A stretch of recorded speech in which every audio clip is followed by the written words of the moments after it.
राहुल गांधी भारत की लोकसभा में नेता प्रतिपक्ष हैं, नरेंद्र मोदी के खिलाफ जन विचार के प्रतिनिधि। लेकिन क्या अच्छा नहीं होता कि राहुल गांधी क्रोध करने की बजाय ठहर कर सोचते, थोड़ा मुड़कर देखते कि क्रोध का वातावरण कहीं उनका ही बनाया हुआ तो नहीं। I mean, you will be surprised, but I don't actually hate Mr. Modi.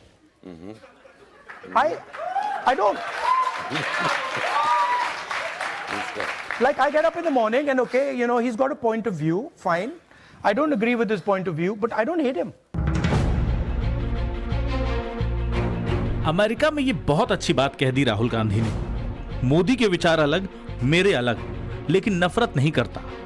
लेकिन क्या अमेरिका के सेटअप में सिर्फ नैतिकता का भाषण देना भर नहीं था? क्योंकि ये वही राहुल गांधी हैं जो पूरी शिद्दत से कह चुके हैं, नरेंद्र मोदी की ताकत उनकी छवि है, उसे खराब कर दूंगा। क्या राहुल गांधी ने नहीं कहा था कि नरेंद्र मोदी को हिंदुस्तान के युवा डंडे से मारेंगे?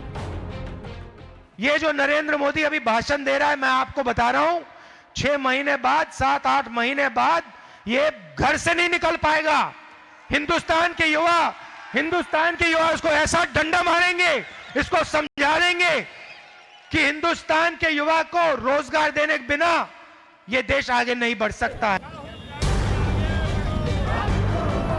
आज राहुल गांधी को आतंकवादी कहे जाने पर कांग्रेस आग बबूला हो रही। कांग्रेस के साधारण कार्यकर्ताओं के नथुने फूल रहे हैं, तो इसमें गलत कुछ नहीं।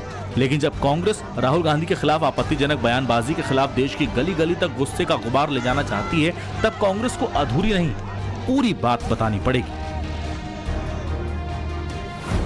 राहुल गांधी को आतंकवादी कहने वाले नेता का नाम है रवनीत सिंह बिट्टू।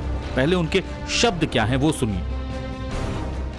जो देश के दुश्मन जो बारूद गोली हर टाइम मारने की कोशिश करते हैं, उड़ाने की कोशिश करते हैं, जहाजों को, ट्रेन को, रोड्स को, जब वो लोग राहुल गांधी की सपोर्ट में आ गए, आप अंदाजा लगा लीजिए, राहुल गांधी खुद देश के नंबर 1 टेररिस्ट, अगर किसी को मेरी ख्याल से किस पे इनाम होना चाहिए पकड़ने के लिए, जब देश का सबसे बड़ा दुश्मन जो जिसको लानना चाहिए एजेंसीज को, वो आज राहुल गांधी है। रवनीत सिंह बिट्टू ने राहुल गांधी के लिए जो कहा वो स्वीकार करने योग्य नहीं। लेकिन रवनीत सिंह बिट्टू का पक्ष कैसे नजरअंदाज हो सकता है? रवनीत सिंह बिट्टू सिखों को लेकर कहे गए राहुल गांधी के बयान से आहत थे। What is your name? Sir, to the table. What is your name? Bhalinder Singh. Bhalinder Singh. The fight is about whether he, as a Sikh, is going to be allowed to wear his turban in India. Or he as a Sikh is going to be allowed to wear a kada in India. Or he as a Sikh is going to be able to go to a Gurdwara. That's what the fight is about. And not just for him. For all religions.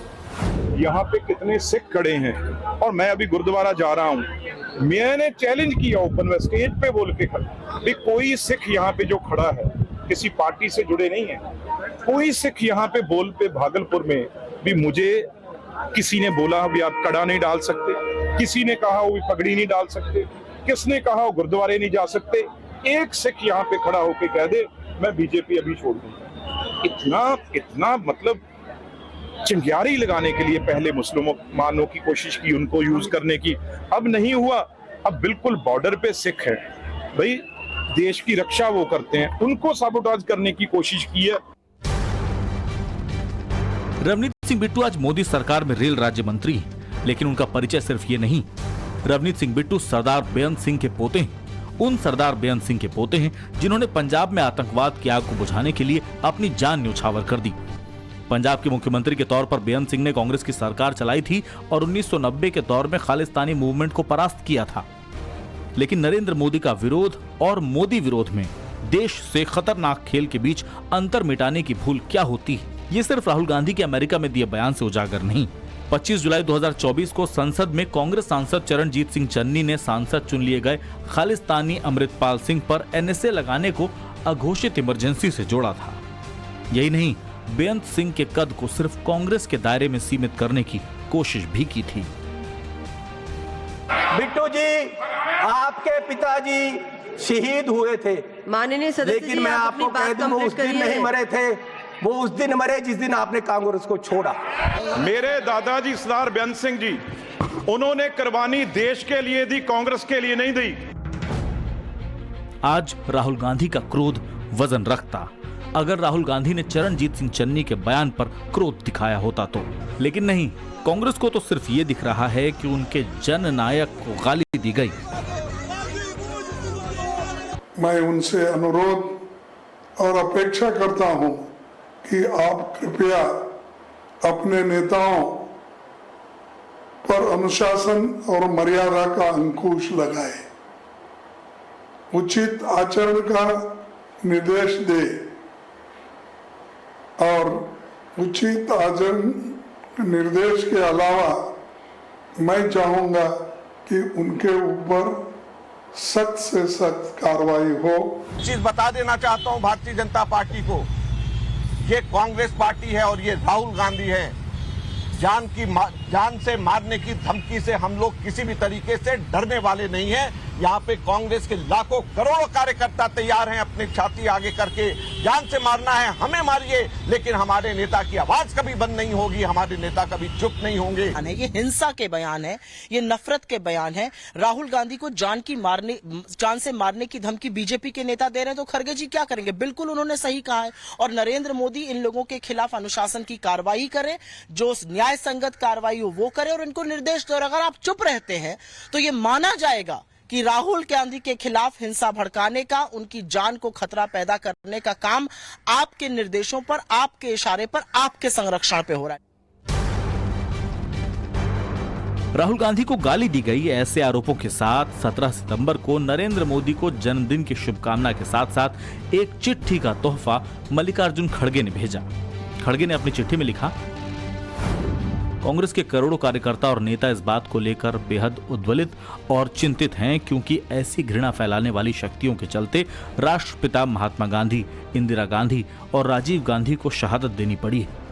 सत्ताधारी दल का ये राजनीतिक व्यवहार लोकतांत्रिक इतिहास का अशिष्टतम उदाहरण है।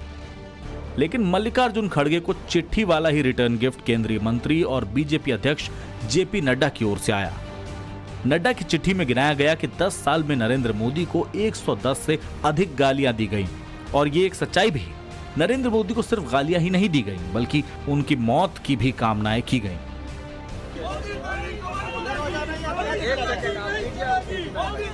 कौन भूलेगा 2023 में कांग्रेस के बड़े नेताओं की मौजूदगी में क्या नारे लगाए गए। कौन भूलेगा कि देश के प्रधानमंत्री को कभी डंडे से मारने तो कभी हिटलर की मौत मरेगा जैसा बयान भी दिया गया। ಮೋದಿ ಅಂದ್ರೆ ಈ ವಿಷದ ಹಾವಿದ್ದಂಗೆ, ನೀವಂದ್ರೆ ಇದು ವಿಷ ಅದ ಇಲ್ಲ ನೋಡೋಣ, ಸ್ವಲ್ಪ ನೆಕ್ ನೋಡೋಣ ಅಂತ ನೆಕ್ಕಕ್ಕೆ ಹೋಗಿರಿ, ನೆಕ್ಕರು ಸತ್ತ। हमला लाठी धरैया आदमी चाहिए, नरेंद्र मोदी के मूड पुरैया आदमी चाहिए। भाई तुम्हारे को तुम्हारी सूरत कितनी बार देखना, हर जगह कितने हैं भाई, क्या आपके रावण के जैसा 100 मुख है क्या है? कौन भूलेगा कि नरेंद्र मोदी के खिलाफ मौत का सौदागर वाला जुमला खुद सोनिया गांधी का था। लेकिन आज नैतिकता का पाठ पढ़ाने वाली कांग्रेस न झुकने को तैयार है और न उन्हें आईना दिखाने वाले सत्ता पक्ष के लोग। ये जो चिट्ठी आप जिसका जिक्र कर रहे हैं, जो नड्डा साहब ने लिखी, लगता है क्या कि किसी राष्ट्रीय अध्यक्ष ने, एक राष्ट्रीय पार्टी के राष्ट्रीय अध्यक्ष ने ये चिट्ठी लिखी है? ऐसा लगता है कि व्हाट्सएप यूनिवर्सिटी के एक 3rd डिवीजन के छात्र ने ये चिट्ठी लिखी। बेबुनियाद चिट्ठी, बुद्धिहीन चिट्ठी, बेवकूफाना चिट्ठी है। अब उस नाराजगी में किसी ने कुछ बात कह दी, हम उससे सहमत नहीं है। किसी के जीभ यूब काटने वाला जैसी कोई बात नहीं होनी चाहिए। लेकिन जो कांग्रेस पार्टी राहुल गांधी के ऊपर जो बयान दिए गए हैं या उनके खिलाफ जो बोले गए हैं, उन बातों को लेकर जिस प्रकार से आंदोलन कर रहे हैं, उससे ऐसा लग रहा है कि राहुल गांधी की जो बेवकूफी भरी बातें हैं, उन बातों से पूरी कांग्रेस सहमत है। सिर्फ सिखों पर राहुल गांधी का बयान भड़काऊ नहीं था। अमेरिका में आरक्षण पर कहे गए राहुल गांधी के शब्दों पर हंगामा बरपा। We will think of scrapping reservations when India is a fair place.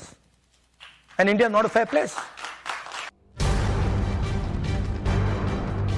आरक्षण एक संवेदनशील मुद्दा है और जब राहुल गांधी सबकी जाति पूछते पूछते समाज में नया हंगामा खड़ा कर चुके हैं, तब आरक्षण पर कहे गए उनके ये शब्द और ज्यादा विस्फोटक हो गए हैं। राहुल गांधी को आज कहा गया एक एक आपत्तिजनक शब्द पीड़ादायक है, लेकिन राहुल गांधी का क्रोध जब कांग्रेस के प्रदर्शनों में नजर आ रहा है तो धीरे से जनता याद भी दिला रही है, बोया पेड़ बबूल का तो आम कहां से होए। ब्यूरो रिपोर्ट, टाइम्स नाउ, नव भारत।